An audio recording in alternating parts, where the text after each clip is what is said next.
nowhere. That street that you're hanging out on is a one-way street to nowhere. What I'm trying to do is get people to start realizing that it's time that you really start to take control of your life and make better choices and get focused. And that's what we're leading in today. So let me read you the next article by Jim Stovall. This one's called Someday I'll, I-S-L-E. All of us had wonderful dreams, goals, and plans when we were teenagers or young adults.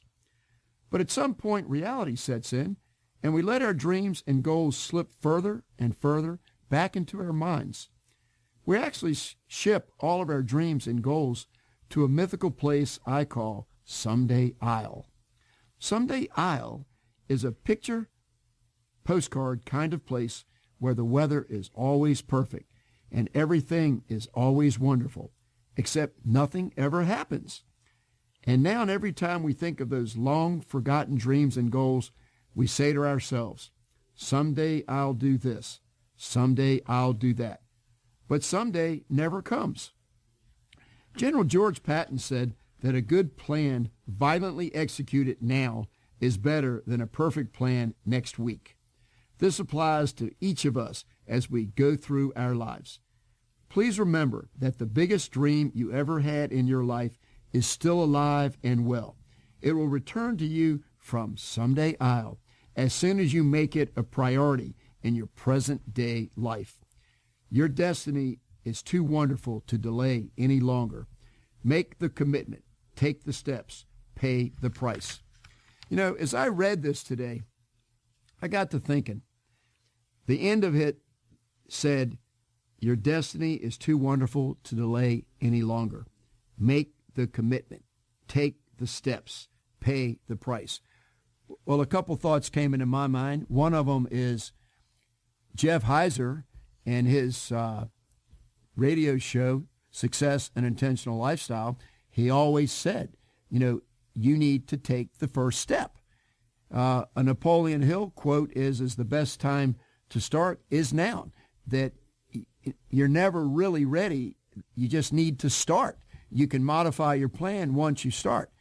Don Green said 2 weeks ago, you can't just sit there and have this faith and you're sitting on the couch smoking a cigarette and watching soap operas. You got to get up and take action. Well, as Jim Stovall said right here, make the commitment, take the steps, pay the price. I thought about the term pay the price. I contemplated that a lot this morning when I was meditating on this. Pay the price. Nothing's going to be easy. Nobody promised you that it was going to be easy. There's a Chinese proverb that says, if you fall down 7 times, get up 8.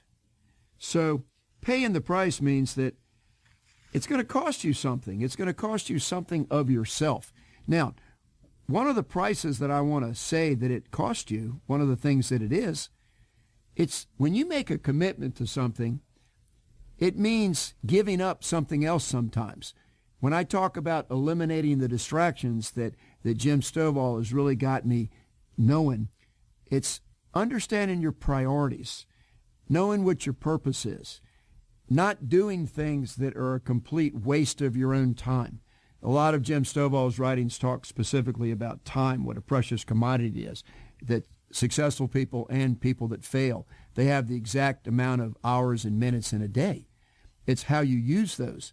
And so one of the things that we're focusing on here is if you are spending time doing things that are unproductive, wasteful, not helping you get further toward your goals and your purpose in life, then you're going to be drifting.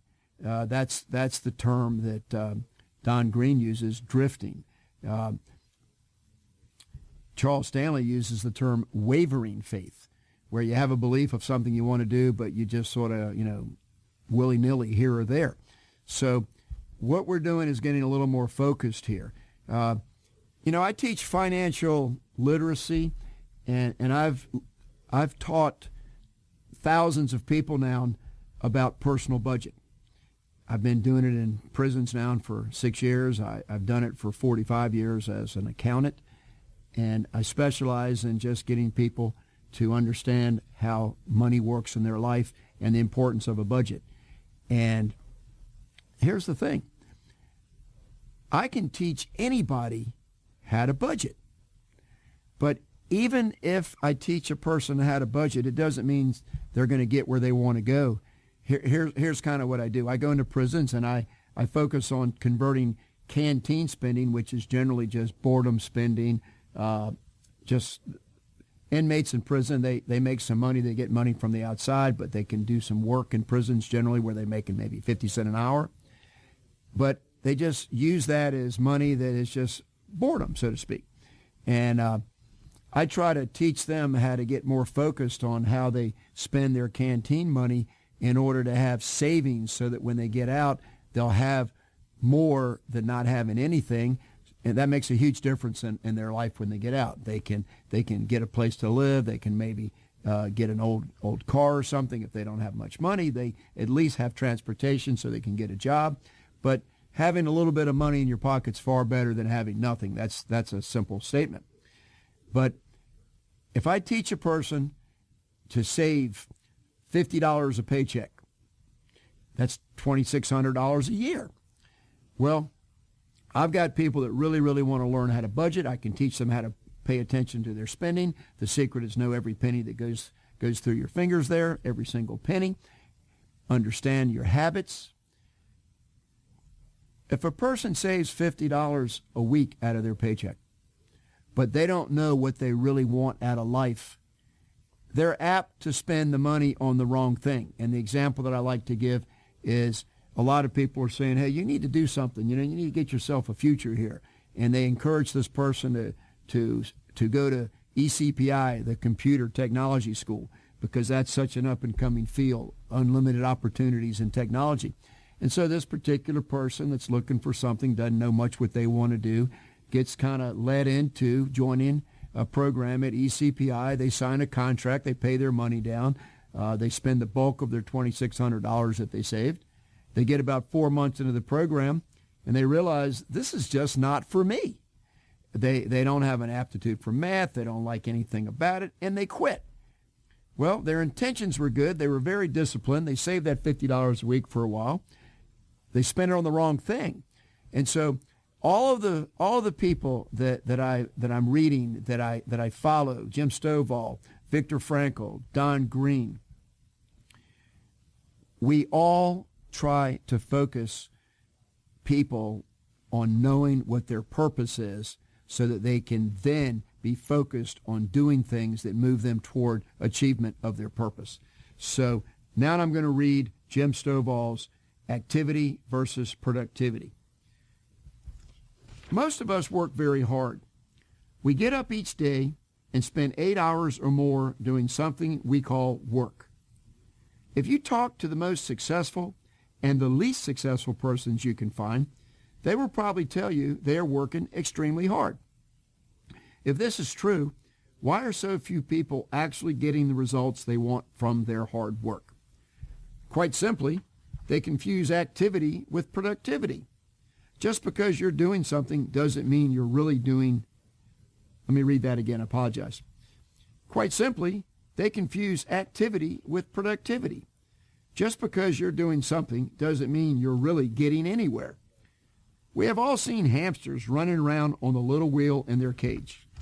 They create a tremendous amount of activity, but no productivity. Recently, I did some consulting for a sales organization.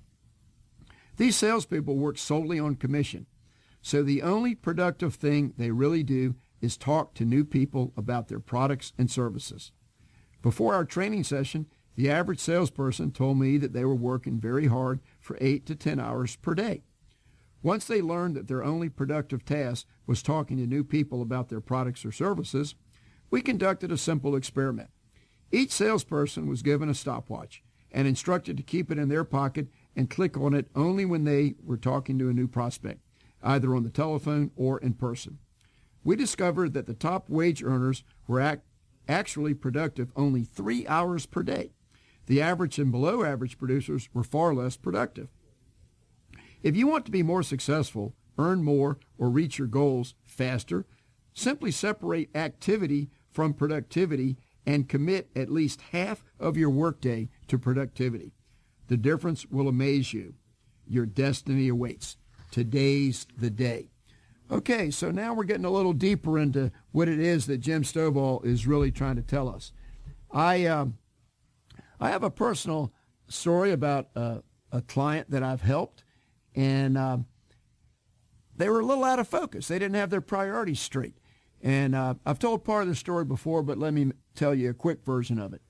When I got into a person that was not doing very well financially, was facing eviction, a couple months behind in the rent, and I put them into my process, I want to put in a plug for my financial literacy training.